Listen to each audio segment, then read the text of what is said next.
Hello বন্ধুরা, কেমন আছো? নিশ্চয়ই ভালো আছো, আর আমিও ভালো আছি।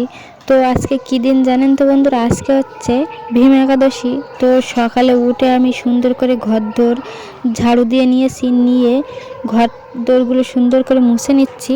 যেহেতু আজকে ভীম একাদশী, ঘরদোর তো অবশ্যই মুছতে হবে। আর আজকে বৃহস্পতিবার। তো দেখো, আমার ঘরদোর সুন্দর করে পরিষ্কার করা হয়ে গেছে, আর আমি চলে এসেছি কাস্তে নিয়ে সবজি ক্ষেতের দিকে কলা পাতা কাটতে। আর ভীম একাদশীর দিনে বন্ধুরা, একটা গাছে কলা পাতা পাওয়া যায় না। তো সুন্দর সুন্দর কলা পাতাগুলো সবাই কেটে নিয়ে গেছে।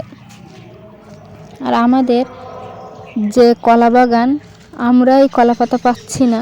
আর সবাই আগের দিনে কলা পাতা কেটে গুছিয়ে রেখেছে।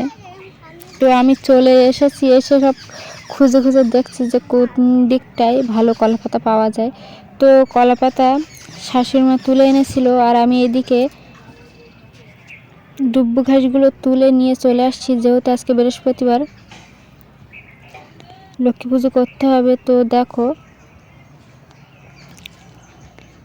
আর এইদিকে ফুল তুলবো, তা ফুল আমার মেয়েরা তুলে নিয়ে গেছে।